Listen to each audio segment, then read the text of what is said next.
Hoje eu quero falar com você a respeito de uma oração. Hoje é sábado, é dia de orar.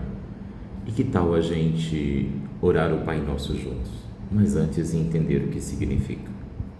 Eu sou Marcos Arneiro, mentor de pessoas e negócios. Essa semana eu fui impactado com um vídeo de um célebre pastor comentando algo e eu fui aprofundar. Quando Jesus ensinava a oração em Mateus 6, do 9 ao 13, ele não oferece apenas palavras para nós repetirmos, ele oferece uma estrutura de consciência. A primeira palavra-chave não é Pai, a primeira palavra completa é Pai Nosso. Isso significa que Deus não se revela ao homem apenas como íntimo, mas como fonte comum de origem. Se Ele é Pai, então há filhos. Se há filhos, há fraternidade. Se há fraternidade, não pode haver espiritualidade legítima construída sobre indiferença. Ou seja, ninguém pode viver Deus de forma plena enquanto nega a existência de Deus no outro. Não importa onde o outro esteja, e não importa qual é a condição do outro, é no outro. Ninguém pode chamar Deus de Pai e ao mesmo tempo se comportar como se fosse filho único, exclusivismo. Aqui tem Deus, aí não.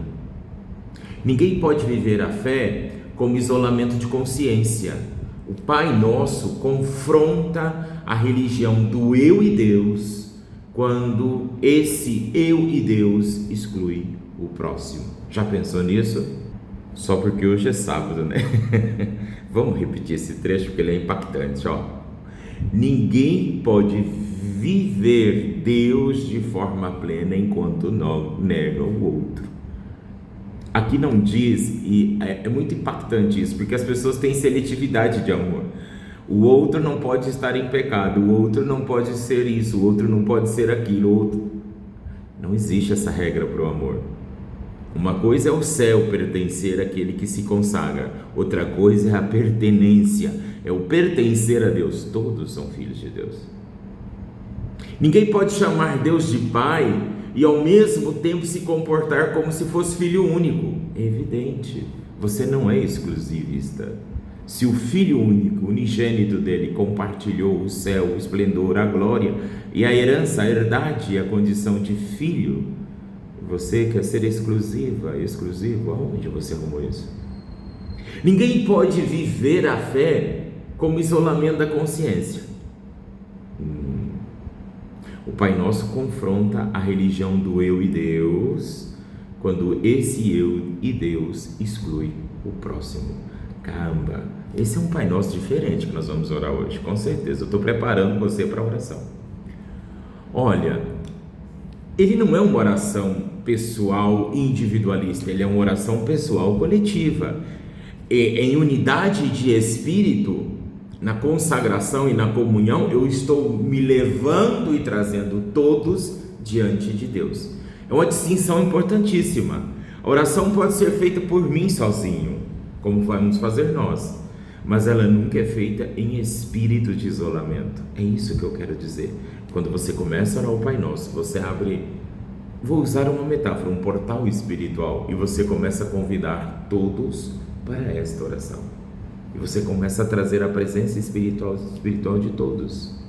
É pessoal a oração? É, mas ela não é egoísta. Você pode ser egoísta, a oração não. E aí vem o primeiro confronto. Não adianta você orar o Pai Nosso se você não entende, não aceita e não vive o que Ele diz. É uma oração íntima? É. Você pode fazer dentro do banheiro, na cama, vestindo roupa, não importa onde. Mas ela jamais é privatizada. Ela é uma oração só sua. É uma oração de acesso coletivo. E toda vez que você orar, você está trazendo o universo espiritual e cristão para dentro dela. Até as pessoas que você não gosta, elas estão sendo trazidas para a oração. É uma oração interior, mas não é fechada.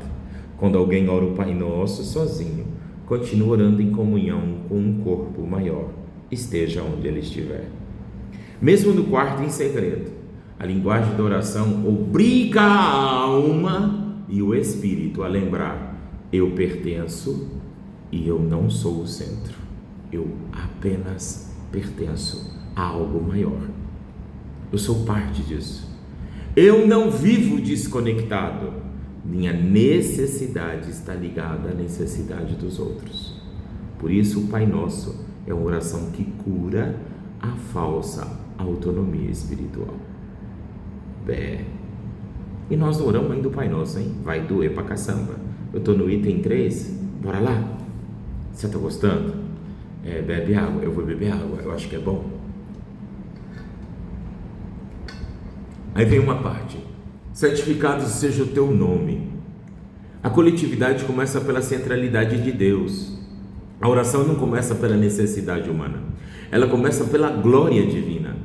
Isso já ensina algo essencial e verdadeiro. A coletividade não se constrói em torno de interesses, mas em torno de um centro transcendente como Deus. Por isso que diz: santificado seja o teu nome, não o meu nome.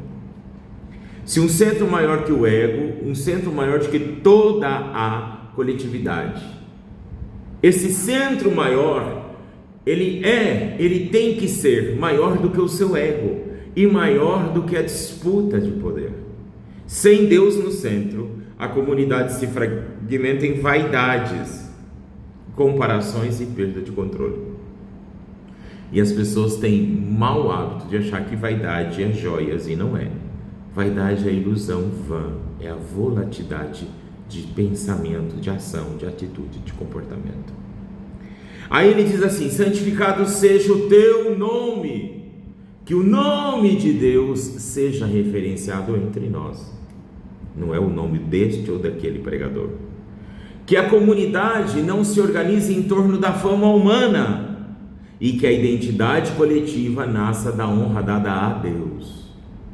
Uma igreja adoece quando o nome dos homens cresce mais do que o nome de Deus. Uma família adoece quando o orgulho fala mais alto do que a verdade. Uma sociedade adoece quando o sagrado é substituído por interesses. E aí vem o verso 4: venha a nós o teu reino. Ninguém pede o reino para si só. Por isso diz: venha o teu reino. Essa talvez seja uma das partes mais fortes nessa chave de oração. Jesus não ensina: venha o teu reino sobre mim apenas. A oração carrega um horizonte coletivo. Pedir a vinda do reino é pedir que a vontade de Deus organize relações, que a justiça alcance ambientes, que o céu invada a convivência humana, que a cultura do ego seja vencida pela cultura do reino. Uau! O reino não é experiência individual, é êxtase, é ordem relacional. O reino é tudo.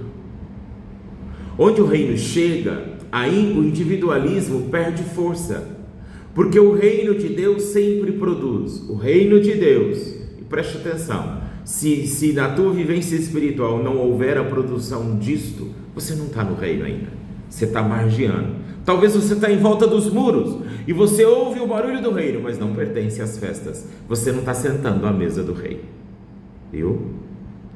Por quê? Porque o reino de Deus produz reconciliação. Ele não produz julgamento. Ele produz partilha.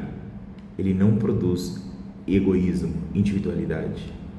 Ele produz responsabilidade e multa. Ele não produz culpa no outro. Ele produz consciência do corpo. Consciência do corpo cristão é saber sentir a dor de cada um, perceber o lugar de cada um. Ele tem alinhamento entre fé e vida, porque não adianta crer e não viver, tem que experimentar o que crê. Aí vem uma parte mais impactante que eu gosto muito: seja feita a tua vontade, assim na terra como no céu. Gente, isso é ordem de alinhamento.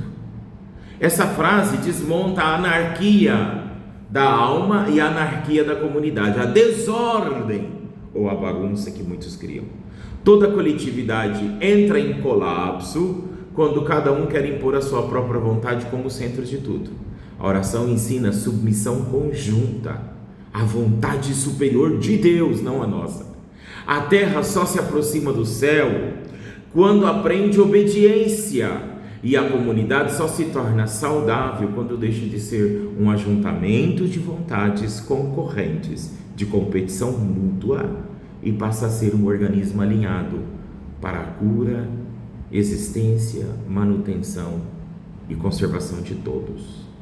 Então a primeira coisa que eu falo para você já é de princípio: se tem alguém que não pertence mais aonde você pertence, você tem parte da culpa se você não foi atrás.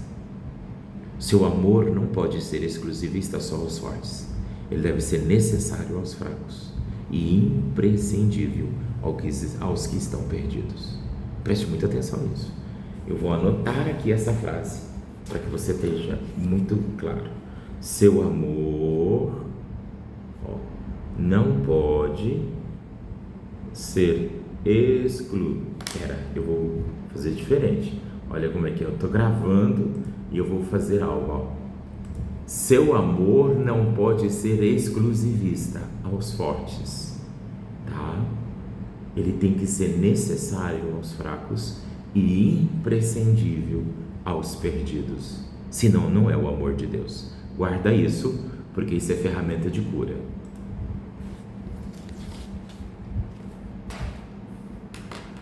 Bora lá, vamos continuar, porque está ficando bom.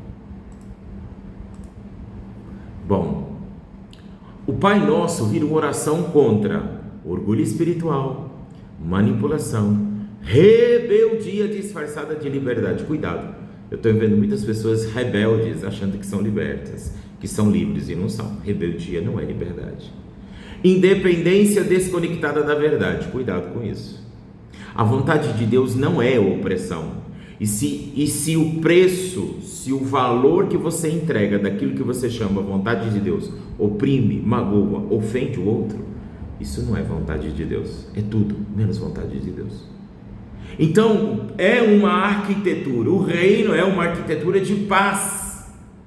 E aí vem, o pão nosso de cada dia nos dá hoje. O sustento nunca é meu, seja emocional, espiritual, humano, nunca é meu, é nosso. Essa é uma chave linda, poderosa dessa oração. Jesus não ensina, dá-me o pão. Ele ensina, o pão nosso, não é o meu pão, é o nosso, é o de todos. Do que serve você ter tanto de Deus e o outro estar padecendo em espírito? Não estou falando de comida não, eu estou falando de paz, de oração, de alegria, de acolhimento. Isso é profundamente espiritual, é profundamente social e profundamente humano. O pão representa sustento, provisão, dignidade, continuidade de vida. Quando a oração diz nosso, ela está revelando que o sustento no reino não pode ser pensado sem a responsabilidade coletiva. Cadê aquele irmão? Cadê aquela irmã? Essa frase denuncia o coração que quer abundância sem partilha. Ela denuncia a fé que pede benção sem tornar resposta para ninguém. Quem pede pão nosso está dizendo ainda que não perceba: Senhor, não me deixe comer sozinho num mundo de fome. Não me permita que a minha prosperidade me desumanize. Faz de mim alguém consciente do sustento do outro. Que eu seja apenas receptor, que eu não seja apenas receptor, mas também canal. Isso é impactante, porque não é só no financeiro, é na unidade, na luz, no entendimento, na paz, no discernimento. Em toda manifestação de Deus em você, ela tem que ser para contribuir para o outro. Por isso que está escrito no Novo Testamento que do que serve o candeeiro, a luz, a lâmpada guardada no armário.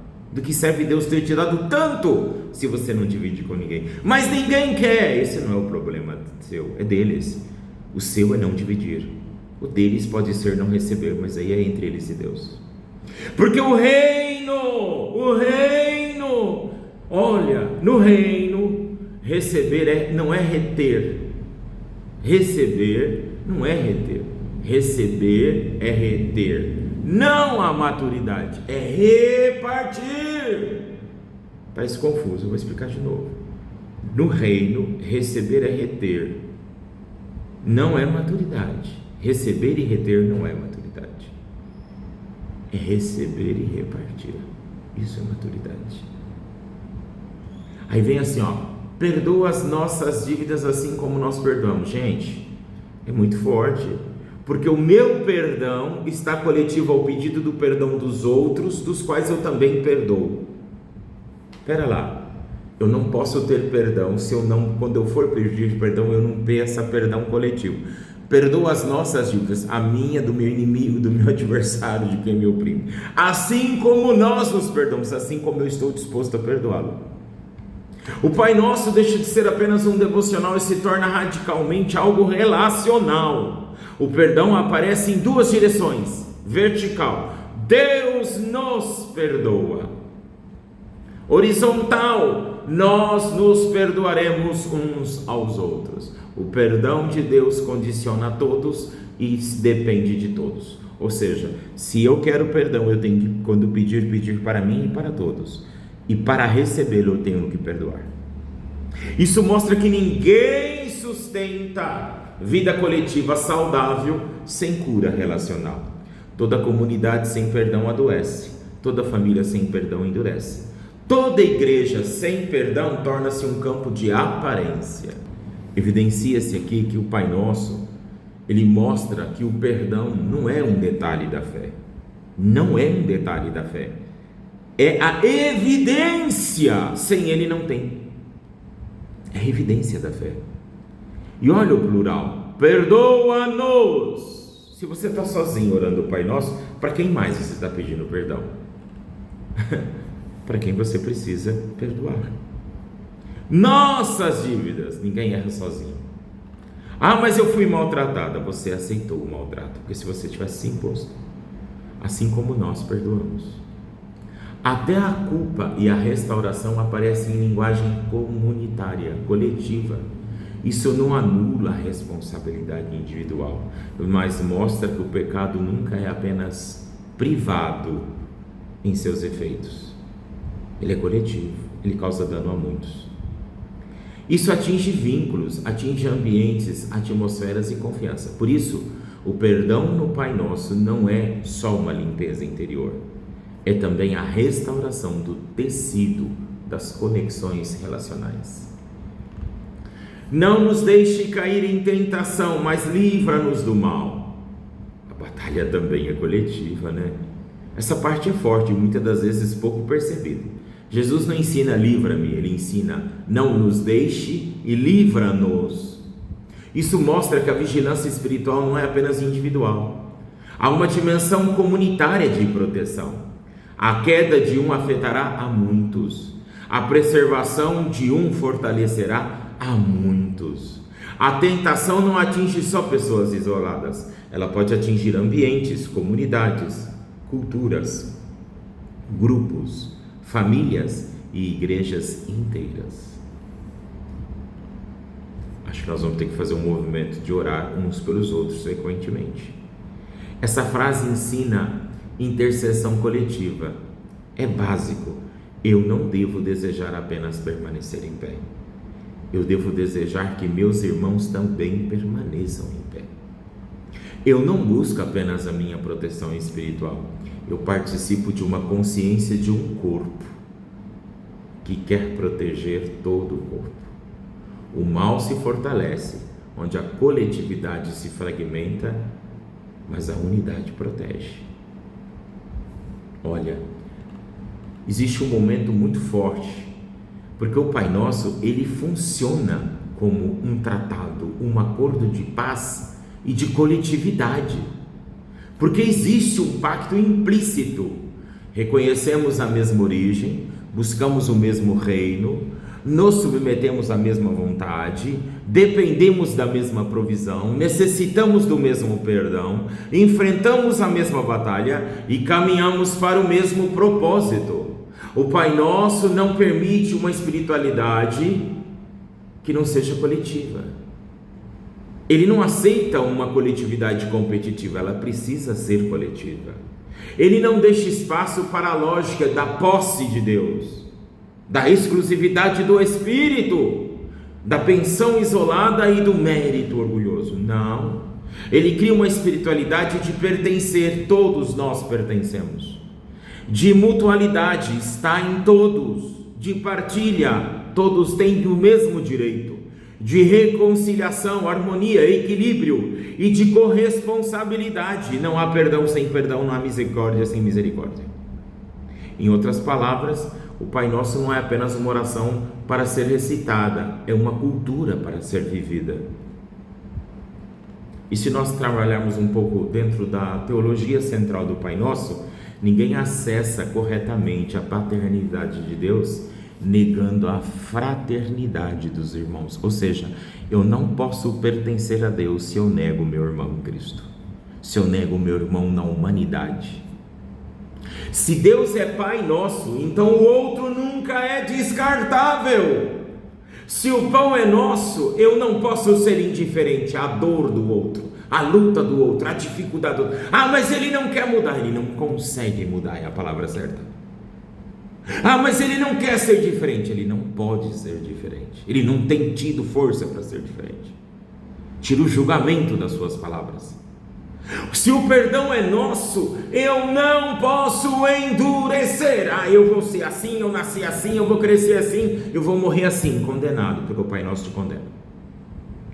Se a batalha é nossa, eu não posso abandonar. E se o reino é dele, eu não posso transformar a fé num projeto de ego e exclusividade. Ficou claro?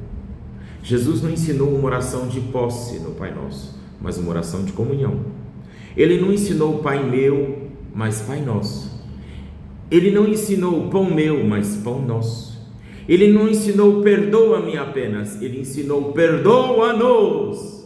Isso revela que a fé cristã não é uma experiência isolada, é uma convocação para viver Deus em unidade, responsabilidade mútua, partilha mútua, perdão mútuo e aliança, comunhão entre todos. Quem chama a Deus de Pai precisa chamar o outro de irmão. Hoje a pergunta não é apenas eu oro o Pai Nosso, a pergunta é eu vivo o Pai Nosso? Porque há gente que recita a oração, mas não vive a coletividade. Pede pão, mas não reparte. Pede perdão, mas não perdoa. Pede reino, mas promove ego, exclusividade. Chama Deus de Pai, mas rompe com todos. Então eu te faço uma pergunta, algumas que vão te ajudar a entender. Tem vivido a fé como comunhão ou como individualismo espiritual? Quando você pede pão nosso, você se torna a resposta para alguém? O seu coração deseja apenas ser perdoado ou também perdoar? Você tem consciência de corpo, igreja, de unidade? A sua espiritualidade aproxima ou afasta pessoas? Você vive como filho entre irmãos ou como alguém que quer exclusividade diante de Deus? O Pai Nosso talvez seja uma das maiores correções da consciência já entregue por Cristo à humanidade. É uma ferramenta de revolução na mente, porque Ele nos ensina que Deus não forma apenas devotos, Ele forma um povo, não forma apenas indivíduos religiosos, forma uma família espiritual, não forma apenas quem pede, forma quem parte, perdoa, sustenta e caminha junto. No fundo, o Pai Nosso é uma oração de reconciliação entre Deus e o homem e o próximo, o céu e a terra, a necessidade e a partilha, a culpa e o perdão, a fragilidade e a proteção. E talvez a grande verdade seja, o Pai Nosso não foi dado apenas para ser orado com os lábios, mas para ser encarnado na vida coletiva. Deus abençoe. Está pronto para nós orar o Pai Nosso junto? Bora lá? A oração do Pai Nosso. Portanto, vós quando orareis assim: Pai nosso que estás nos céus, santificado seja o teu nome, venha o teu reino, seja feita a tua vontade, assim na terra como no céu. O pão nosso de cada dia nos dai hoje. Perdoa as nossas dívidas, assim como nós perdoamos aos nossos devedores. E não nos deixes cair em tentação, mas livra-nos do mal, porque teu o reino, o poder e a glória para sempre. Seja bem-vindo a esse dia de sábado, e que o Pai Nosso não seja só mais uma oração, mas uma certificação de vida em Cristo. Até o próximo.